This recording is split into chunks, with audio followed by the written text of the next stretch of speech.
Yeah. Hi, I'm William Tan. Welcome to today's lesson in Basic Training Theory. Today we're going to cover two different training models. One is one-factor theory, two is two-factor theory. But before that, we're going to cover the basic knowledge you need to have to understand these models. Number one, stimulus magnitude. Stimulus magnitude simply refers to how hard your workout actually is. If your workout's too easy, you actually get worse. You'll hear a lot of people say, "Oh, I haven't played this sport in a while. I got rusty." That's what detraining is. You actually get worse.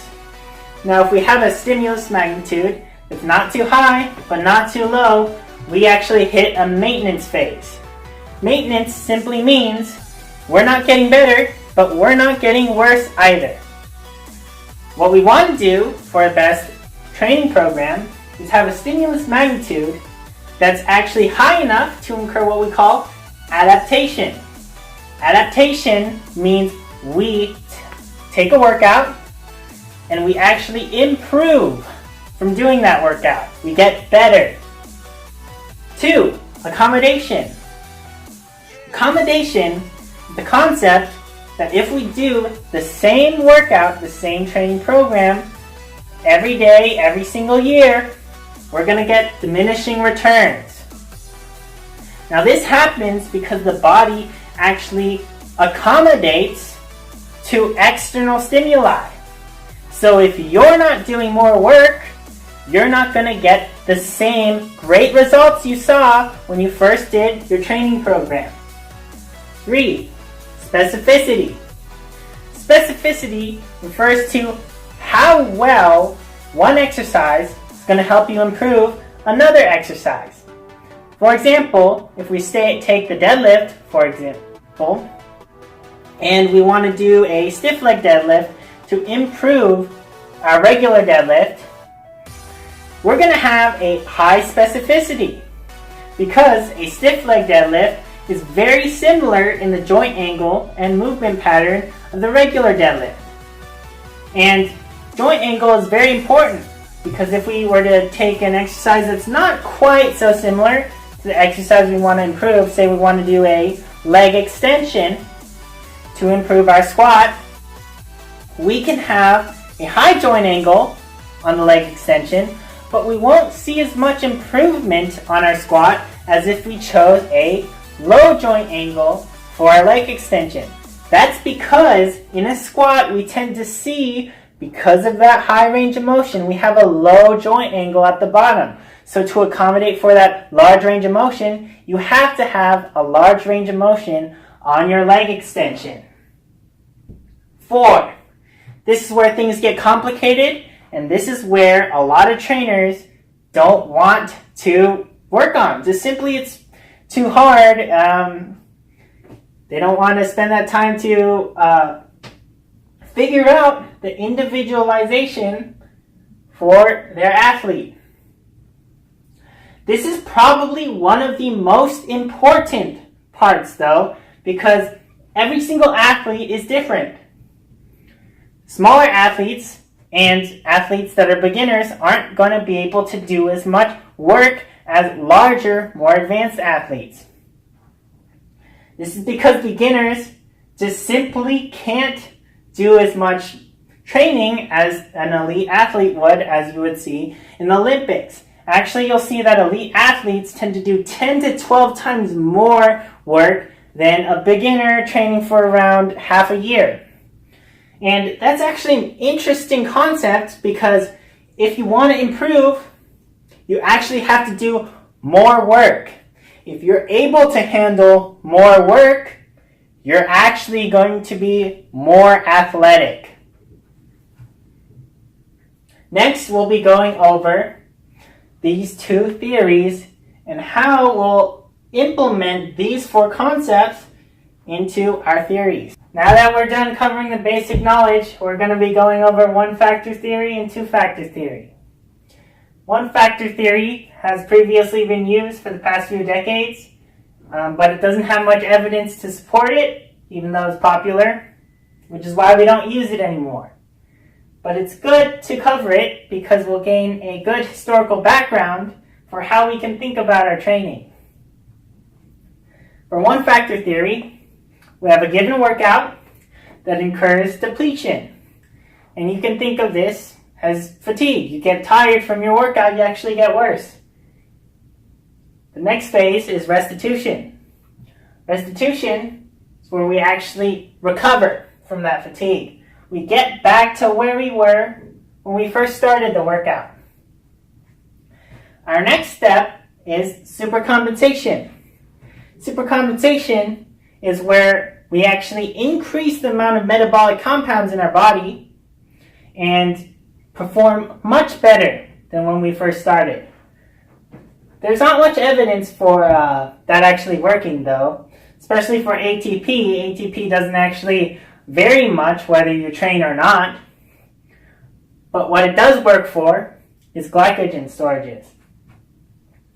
This is because if you choose to deplete your carbohydrate intake and continue to work out, and through this restitution phase, you start to load the carbs back in. This supercompensation phase is going to be where your competition is.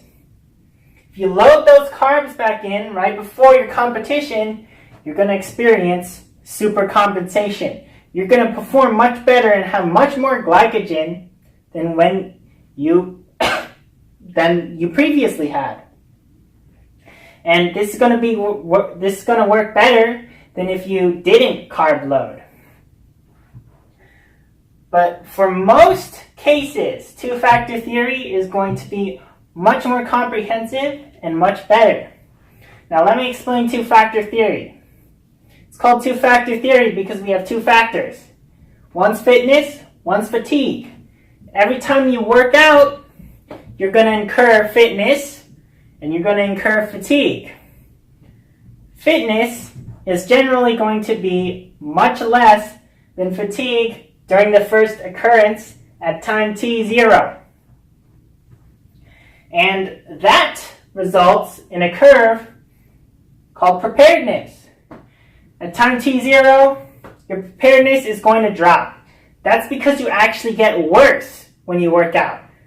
If you choose to work out right after one workout, you're going to notice you're not as physically prepared for that second workout than you were the first. So now we have this equation.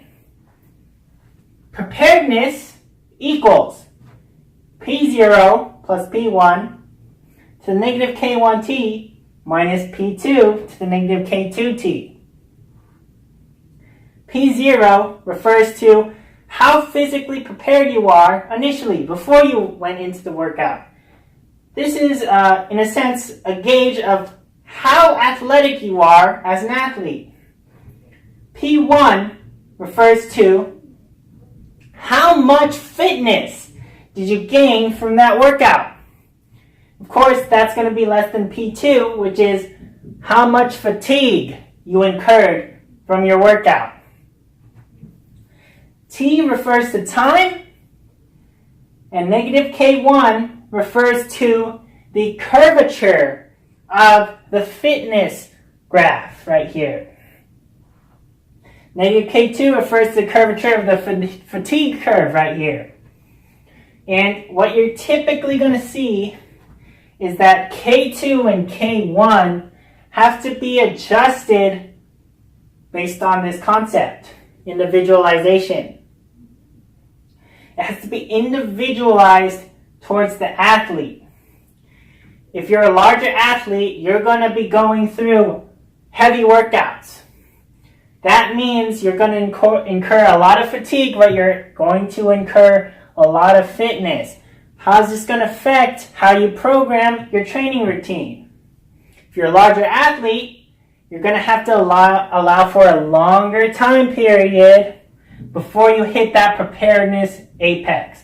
Because what we're trying to do is we're trying to max out preparedness. We're trying to time that just right. And you'll notice preparedness maxes out before your fatigue actually dissipates.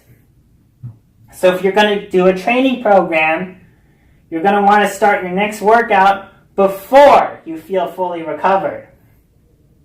If you're a smaller athlete, you're going to be working with lighter loads. So your fatigue is actually going to follow a shorter time period, and so is your fitness. So you're going to be able to work out more frequently than, say, a larger athlete. The same goes for beginners. They can work out much more often than an elite athlete can. And this is something I forgot to cover in the previous section, is transfer. How do we quantify transfer? Now I explained it in terms of joint angle and exercise specificity, but I didn't quantify it in an equation. Transfer can be given by G2 over G1. G2 stands for how much did I improve in exercise number 2? G1 is how much did I improve in exercise number 1? Now what you want to hit is a 1-to-1 ratio. That means we have high transfer, and your exercise that you selected to improve exercise number 1 is highly efficient. Now if you read the book, you're going to notice they use a different equation. I like to use this equation here because it's more intuitive. A higher transfer means a higher amount of specificity. Now that's the opposite if you read the actual book, but I like this equation better. Now there's one thing you actually have to be careful of, is fatigue right here actually has a maximum. So in a lot of training programs, you'll actually see people implement what we call deloads. Deloads are periods of time where you actually don't work out too hard to try to recover fatigue while maintaining a decent level of fitness. The problem with fatigue is even though your physical preparedness goes up throughout the training program, you actually have fatigue max. And once you hit that fatigue max, you actually have an increased risk of injury. And of course, we want to avoid that at all costs.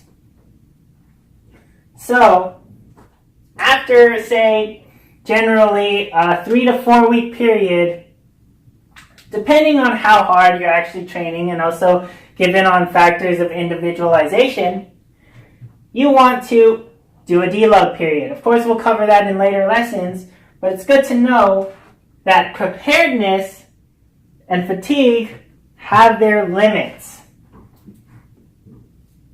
Also, what we want to cover is fitness.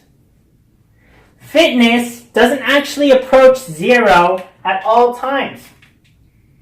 Of course, you see it follows a negative exponential curve, but what you might notice is, again, we come back to this concept of stimulus magnitude. If your stimulus magnitude is not great enough, you experience a period of detraining. And that period of detraining follows a curve that is exactly the opposite of fitness.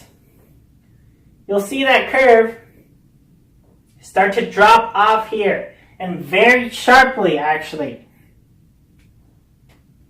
So what you want to do when you're doing those deload periods, or even if you decide to take a break from your workouts, is you need to understand that your fitness drops much quicker than you can actually gain it.